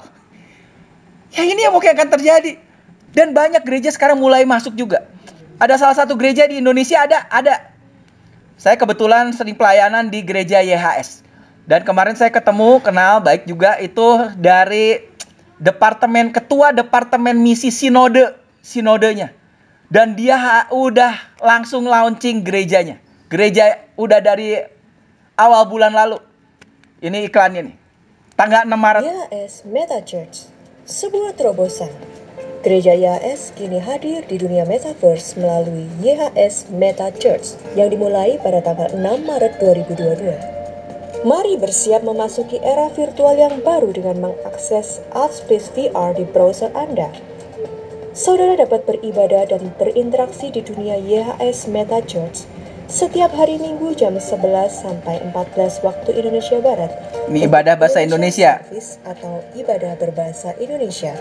Dan jam 18 Udah 2 kali ibadah. 19 waktu Indonesia Kalau Barat saudaramu masuk untuk bisa. English Service atau ibadah berbahasa Inggris. Persiapkan diri Anda untuk memasuki era baru. Yeshua HaMashiach, bless you. Wah, menarik ya. Dan dia cerita banyak tuh yang datang udah. Dari berbagai gereja ada orang gini, ada orang yang akhirnya diinjili, ada yang mau bertobat, kemudian dikontak lagi juga. Jadi sampai sekarang dibikin divisi yang baru. Di situ pelayanan yang baru. Jadi ada kan departemen musik, departemen ini, departemen itu, departemen doa. Sekarang ada departemen metaverse. Jadi apa pelayan-pelayannya yang pertama harus bisa bahasa Inggris. Karena ada banyak orang-orang yang datang yang bahasanya bahasa Inggris. Jadi dilayani untuk bisa penginjilan ini segala di dunia yang tidak nyata tapi nyata. Wow, inilah zaman baru. Oke, kita balik lagi sedikit lagi. Ternyata bukan cuma ada di Matius dan di Wahyu. Ternyata ini juga ada di Sakaria yang jarang orang baca. Di Sakaria juga ada cerita tentang penggambaran dari 4 kuda ini. Nah, lihat ini Sakaria 6, penglihatan ke-8. Sakaria itu dapat banyak penglihatan. Dan ini penglihatan yang ke-8, dia lihat tentang 4 kuda, 4 kereta. Aku melayangkan mataku pula, maka aku melihat tampak keluar 4 kereta dari antara 2 gunung. Adapun gunung-gunung itu adalah gunung-gunung tembaga. Kereta pertama ditarik oleh kuda merah. Kuda merah apa tadi? Perang. Kereta kedua oleh kuda hitam. Lihat sama semua kuda hitam. Kereta ketiga oleh kuda putih. Dan kereta keempat oleh kuda yang berbelang-belang. Hijau kuning. Kalau bahasa itunya. Hijau kuning, belang-belang, berloreng-loreng. Berbicaralah aku kepada malaikat yang berbicara dengan aku itu. Apakah arti semuanya ini, Tuanku? Apa artinya? Dan dijawab, berbicaralah malaikat itu kepadaku. Semuanya ini keluar ke arah keempat mata angin. Berarti utara, selatan, barat, timur. Sesudah mereka menghadap kepada Tuhan seluruh bumi. Kemana mereka menghadap Tuhan seluruh bumi? Kalau di perjanjian lama, nah ini kan Sakaria. Jadi Sakaria adalah nabi di perjanjian lama. Jadi dia punya kacamata tentang perjanjian lama. Bahwa Tuhan seluruh bumi ada di mana? Ada di tabut perjanjian. Yang ada di dalam kemah tabernakel. Karena dia perjanjian lama. Ini di Sakaria kan. Jadi setelah mereka menghadap ke tabut perjanjian itu, kemah pertemuan tabut perjanjian, dan kemudian itu mereka ada di keempat mata angin katanya. Yang ditarik oleh kuda hitam lambang tadi kesusahan itu, lambang masalah ekonomi segala macam itu inflasi, inflasi. itu ekonomi keluar ke tanah utara. Dan betul, tanah utara dari Israel adalah daerah apa tadi? Rusia. Inilah penyebab inflasi. Kemudian yang putih keluar ke arah barat. Baratnya Israel itu adalah daerah Amerika dan lain-lain. Dan betul, kuda putih dari situ tuh. Penyesatan apa ini dan ini dimulainya metaverse apa dari situ. Yang berbelang-belang, ini kematian itu ke arah tanah selatan. Daerah Afrika tuh. Dan yang menarik, dan yang merah lambang apa? Perang. Itu keluar. Gelisah untuk pergi. Hendak menjelajah seluruh bumi. Lalu berkatalah ia, dikasih izin, pergilah, jelajahilah bumi. Maka mereka menjelajahi bumi. Jadi, saudara lihat ini kalau dari Israel. Utaranya adalah Rusia. Inilah penyebab hari ini terjadi inflasi. Masalah ekonomi gara-gara perang. Jadi saya percaya kita memang udah di akhir zaman banget. Ini penggenapan nubuatan dari tadi tuh Sakaria. Yang dari barat kuda putih katanya. Barat ini Amerika nih. Penyesatan ini itu. Yang di bawah ini susah. Termasuk Indonesia. Apa ini kan di daerah selatan nih. Inilah yang bagian kematian katanya. Kuda hijau kuning. Yang kuda merah bukan di timur. Tapi kuda merah keliling. Tadi kuda merah apa? Perang. Berarti mulai kata saya ini perang tidak akan berakhir. Ini menurut pendapat saya lah. Ini perang dunia ketiga bisa dibilang ini sudah mulai dipicu. Nanti dia akan mulai keliling seluruh mulai akan perang. Tadi kan kita udah lihat. Cina mulai rame. Iran udah mulai nyerak Irak. Sebentar lagi mungkin akan mulai nyerak Israel. Dan memang semua nanti dibilang apa? Itu akan ada perang Gog Magog. Semua akan memusat semua akhirnya di pusat dunia. Di Yerusalem. Ya, jadi inilah bagian terakhir sekarang. Gimana caranya untuk against the four horsemen of the apocalypse? Gimana caranya untuk menaklukkan, menahan dari 4 penunggang kuda ini yang memang lagi ada keliling-keliling di seluruh dunia? Kita percaya adanya God's protection plan. Kita percaya adanya rancangan perlindungan daripada Tuhan. Gimana itu rancangan perlindungan dari Tuhan? Tadi kita lihat bahwa mereka sudah menghadap Tuhan dulu katanya. Di mana di perjanjian lama Tuhannya? Ada di sini. Di kemah pertemuan di dalamnya ada tabut perjanjian, itulah di situ. Dan penggambarannya ini saya dapat dari New Creation Church Singapura. Ini ada 4 penunggang kuda di 4 mata angin. Apalagi yang merah ini kukelilingan. Jalan-jalan kemana-mana menjelajah. Nah, ternyata perkemahan Israel itu seperti apa? Kalau diperbesar dari sini, itu kan tadi cuma gambar ini. Kalau diperbesar, saudara lihat gambar apa ini? Gambar salib. Jadi kuncinya, kalau di sekeliling ini ada kuda, kita jangan lihat kudanya. Kita mulai lihat secara global. Apa? Ternyata perkemahan Israel itu membentuk salib. Salib Kristus. Jadi apa fokus kita? Bukan pada kudanya, tapi kita mulai pada salib Kristusnya ini. Dan lihat ini ada yang menarik di Bilangan 2. Gimana sih cara Israel berkemah? Suku-suku Israel ditunjuk tempat perkemahannya. Gimana cara mereka berkemah? Tuhan berfirman kepada Musa dan Harun. Orang Israel harus berkemah masing-masing dekat panji-panjinya. Menurut lambang suku-sukunya. Mereka harus berkemah di sekeliling kemah pertemuan. Tadi yang ada itu. Kemah pertemuan agak jauh daripadanya. Jadi di bawah panji-panjinya. Nah, panjinya apa aja? Ternyata inilah panjinya. Nah, inilah panjinya. Jadi yang berkemah itu, saya nggak jelasin, kita nggak usah baca lah. Ini ada semua di Alkitab penjelasannya. Suku Ruben, suku Efraim, apa panjinya apa, di arah mana. Nah, sekeliling tuh ada 4 panji. Sesuai dengan 4 mata angin. Di sini suku Efraim ada lambang lembu. Di sini suku Dan, ini lambang Raja Wali. Di sini suku Yehuda, lambangnya singa. Makanya disebut singa dari Yehuda. Kenapa? Itu bukan Ruben. Bukan singa dari Ruben. Enggak, karena ternyata panjinya. Di Ruben itu adalah gambaran seperti manusia katanya. Inilah menurut panjinya. Nah ternyata 4 panji ini berdasarkan 4 penjuru mata angin, ternyata ini juga adalah penggambaran dari 4 living creatures yang ada di surga. Di kitab Wahyu dibilang ada 4 makhluk. Makanya kenapa dibikin jadi gambar panji? 4 makhluk yang ada di surga. Dibilang di sini makhluk yang pertama itu adalah seperti singa. Yang kedua itu adalah seperti lembu. Yang ketiga itu adalah muka seperti muka manusia. Dan yang keempat itu adalah seperti Raja Wali. Semua punya sayap. Ya ini karena makhluknya di surga. Tapi ini penggambarannya sama dengan panji-panji Israel. Sekali lagi, ini semua bukan memang didesain, memang Tuhan yang desain. Ternyata inilah penggambarannya. Dan penggambaran 4 makhluk ini juga itu adalah sebagai simbol dari 4 Injil. Injil Matius, Markus, Lukas, dan Yohanes. Kenapa Injil ada 4? Karena ada 4 makhluk yang ada di surga. Karena ada 4 panji yang mengelilingi untuk Israel. Jadi semua ini punya pemaknaan yang sama. Nah, dan ini 4 panji ini juga ada di 4 mata angin. Berarti apa? Mereka akan berhadapan juga dengan 4 kuda yang ada di 4 penjuru mata angin. Jadi kayak kuda yang pertama, kuda putih itu berhadapan dengan apa? Singa. Dari Yehuda. Itu daerah sini. Ini dengan ini. Meterai-meterai yang pertama, kedua, ketiga, keempat. Kuda ini semua gambarannya adalah ini. Jadi, nah ini kesimpulannya supaya gampang dicerna. Jadi masing-masing tadi ada 4 kuda. Dan ini ada 4 panji. Masing-masing berhadapan. Panji ini penggambaran seperti 4 living creature yang ada di surga tadi.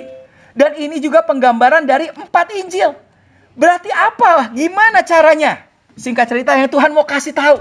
Gimana caranya kita ngelawan 4 kuda ini? Kita fokus kepada 4 Injil. Kita fokus kepada karya salib Kristus. Dan gimana sih kita fokusnya? Tadi bahkan itu perkemahan berbentuk salib. Dan ada yang menarik lagi. Bagaimana mereka berkemah? Ngadep kemana? Lihat ini. Bahasa Indonesianya memang nggak tepat. Dibilang sini mereka harus berkemah di sekeliling kemah pertemuan agak jauh daripadanya. Tapi lihat bahasa Inggrisnya dibilang apa? They will put their tent around the tent of meeting. Mereka harus berkemah, tenda mereka itu sekeliling dari kemah pertemuan yang tadi itu di tengah. Dan menghadap kemana? Facing it. Menghadap ke dalam berarti menghadap ke kemah pertemuan itu. Nah, kayak begini. Jadi mereka perkemahannya ini semua menghadap ke kemah pertemuan. Sebetulnya, sejujurnya, kalau secara dunia, ini adalah perkemahan yang tidak baik. Tidak baik kenapa? Bayangin aja. Harusnya, kalau berkemah itu ngadepnya ke dalam semua atau keluar? Harusnya ngadep ke keluar. Kenapa? Kalau ada musuh datang dari sini, ada musuh datang dari sini, ada musuh datang dari sini, ada musuh datang dari sini, utara, selatan, barat, timur, nggak ngelihat dong. Kalau mereka ngadepnya cuma ke tengah semua. Harusnya apa? Ini ngadep utara dong. Perhatiin, ada nggak musuh dari utara? Ini ngadep ke kanan dong. Perhatiin dong, ada nggak musuh dari situ? Ada nggak musuh dari sini? Itulah yang teori perang kan. Kalau teori perang semua membelakangi. Kalau 4 itu kan, ini lihat sana, ini lihat sini, ini lihat sini, lihat sini dong. Tapi lihat yang Tuhan suruh kok beda. Untuk menghadapi 4 penunggang kuda di akhir zaman, yang Tuhan mau adalah apa? Kita arahkan pandangan kita justru bukan pada musuh-musuh yang ada di utara, di selatan, barat, atau timur. Tapi justru kita memfokuskan hidup kita bukan pada kuda-kuda, bukan pada apa yang sedang terjadi, yang tadi saya kasih tahu. Memang itulah faktanya, sedang terjadi, saya bukain. Tapi gimana cara ngelawannya? Ternyata bukan fokus ke itu. Tapi yang Tuhan mau adalah kita fokus kepada kemah pertemuan itu. Di mana Tuhan ada. Fokus kepada karya salib Kristus. Lihat dari model perkemahannya.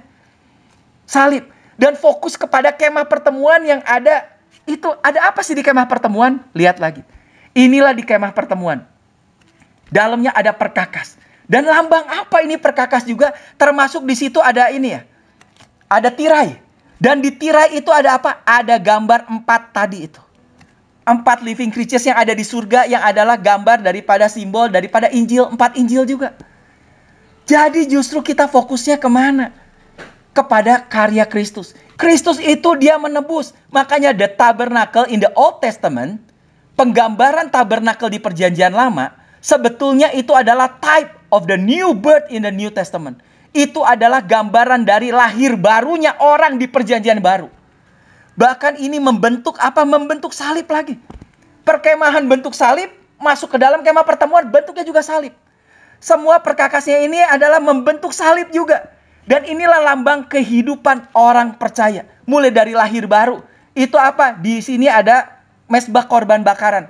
Itulah korban penghapus dosa. Korban penebus salah. Itu semua apa? Jadi korban bakaran. Domba. Itulah anak domba yang dipotong. Yesus sudah menebus dosa kita. Inilah gambarannya. Kita lahir baru. Setelah lahir baru apa? Ada kolam baptisan. Kita dibaptis. Setelah itu apa? Kita mulai masuk. Ini kan masih di halaman. Masuk ke ruang kudus. Ada apa di ruang kudus? Ada 3 di situ. Ada roti. Roti apa? Firman. Firman adalah roti hidup katanya. Terus ada apa di situ lagi? Ada mezbah dupa. Dupa seperti yang wewangian harum buat Tuhan. Itulah doa kita. Di sini ada apa lagi? Ada terang. Tuhan mau apa? You are the light of the world. Kamu ada terang dunia. Pergi. Beritakan Injil. Jadi terang. Lihat. Ini semua penggambaran dari Yesus. Dan di sini adalah apa? Lambang pengurapan. Di mana Kristus hadir di tabut perjanjian. Jadi inilah fokusnya. Yang terakhir. Makanya jangan khawatir. Kita fokus aja kepada karya Kristus. Di Wahyu 6 ayat 5 dan 6 dibilang apa? Ada satu note. Jangan rusakkan minyak dan anggur. Apa itu minyak dan anggur?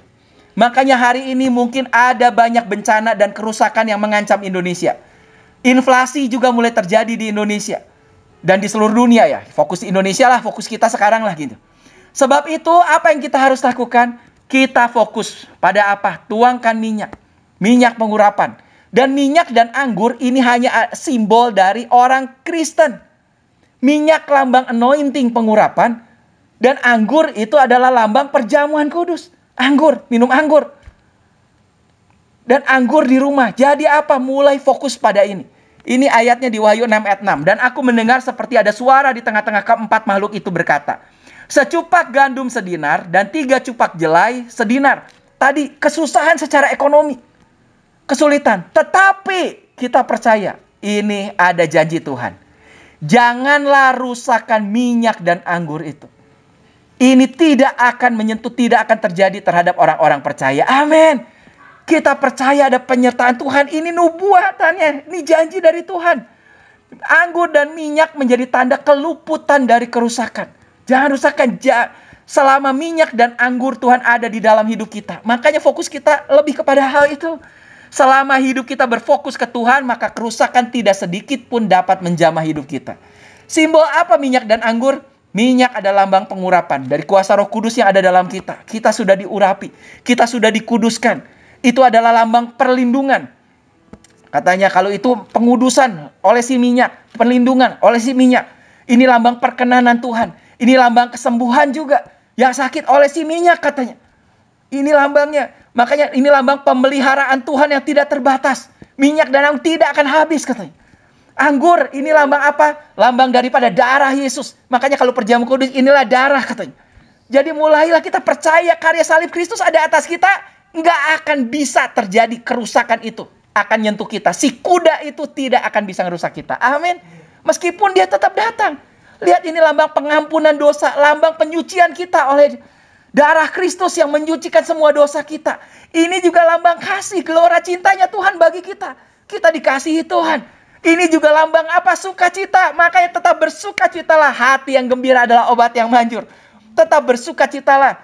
Sukacita kita itulah kekuatan kita katanya. Kekuatan Tuhan ada atas kita katanya. The joy of the Lord is my strength. Jadi ini kita percaya semua itu. Dan yang terakhir, lihat ini makanya yaitu kamu. Tuhan sudah janji. Yang dipelihara dalam kekuatan Tuhan. Karena apa? Karena iman percaya kita ke Tuhan. Karena imanmu. Sementara kamu menantikan keselamatan yang telah tersedia. Saya percaya keselamatan sudah tersedia bagi kita. Makanya anytime kita rapture, puji Tuhan. Kenapa kita masuk surga, kita di rapture? Bukan karena usaha kita. Tapi karena apa? Karena darah Kristus yang sudah menebus kita. Dan kita bilang ini makanya waktu kita menantikan itu semua. Tuhan janji, kita akan dipelihara oleh kekuatan Tuhan. Melalui iman percaya kita. Sementara kita menantikan keselamatan yang telah tersedia untuk dinyatakan pada akhir zaman. Dan hari-hari ini kita hidup di akhir zaman. Bahasa Inggrisnya bilang, who through faith, melalui iman ini, are shielded by God's power. Wow. Saudara perlu tahu kita ini ada perisainya loh. Apa perisainya? Perisainya adalah God's power, kuasa Tuhan. Sampai the coming of the salvation that is ready to be revealed in the last time. Sampai terjadi betul dinyatakan pada akhir zaman. Amin. Makanya iman kita itulah tetap kita percaya ke Tuhan. Ketika kita percaya ke Tuhan, kita diangkat menjadi anak-anaknya, ayatnya. Barang siapa percaya, dia diberikan kuasa untuk menjadi anak-anaknya, katanya. Dan setiap anak, lihat di sini janji Tuhan. For every child of God defeats the evil world. Amin. Itu kita mengalahkan kuasa daripada si jahat di dunia ini. Kita adalah orang percaya, kita anak Kristus, anak Tuhan. Kita percaya kita bisa mengalahkan. Dan kita meraih ini melalui apa? We achieve this victory through our faith. Karena kita percaya. Itulah iman kita. Bahasa Indonesia bilang, semua yang lahir dari Tuhan mengalahkan dunia. Bahasa Inggris lebih bagus, kita anak-anaknya mengalahkan dunia. Dan inilah kemenangan yang mengalahkan dunia, yaitu apa? Iman kita. Iman kita pada Tuhan. Makanya iblis sebetulnya tidak bisa menjamah kita karena kita anaknya. Jadi hari ini, meskipun kita hidup di akhir zaman, seperti apa sih kita living in the end times? Seperti apa kita hidup di akhir zaman ini? Fear not, kata Yesaya. Jangan takut. Kenapa? For I am with you. Karena aku bersama dengan kamu. Jangan kamu khawatir. Kenapa? Karena aku adalah Tuhan. Tadi perisai kita adalah perisai kekuatan Tuhan. God's power katanya. Shielded by God's power. Wow. Jadi tenang aja. Kalau kita lemah, I will strengthen you. Aku akan kasih kekuatan. Kalau kita butuh pertolongan, minta sama Tuhan. Tuhan bilang, I will help you. Jadi kalau ke depan kita ada masalah, minta. Tuhan akan tolong kita. Kalau sampai kita jatuh, jangan khawatir. Katanya apa? Sekalipun jatuh, kita tidak akan sampai tergeletak. Itu janji Tuhan. Amin. Karena tangannya akan menopang kita. Lihat di sini. I will uphold you with my righteous right hand. Aku akan memegang dan mengangkat engkau dengan tangan kananku.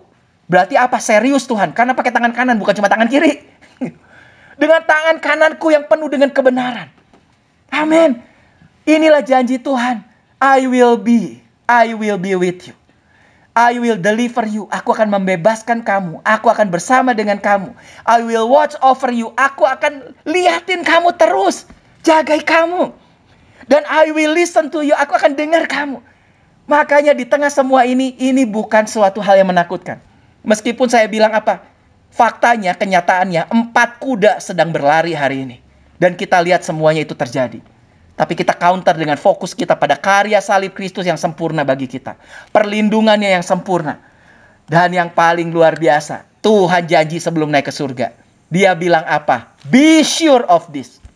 Pastikan kamu yakin tentang hal ini. Hari ini bagi saudara yang belum yakin tentang hal ini.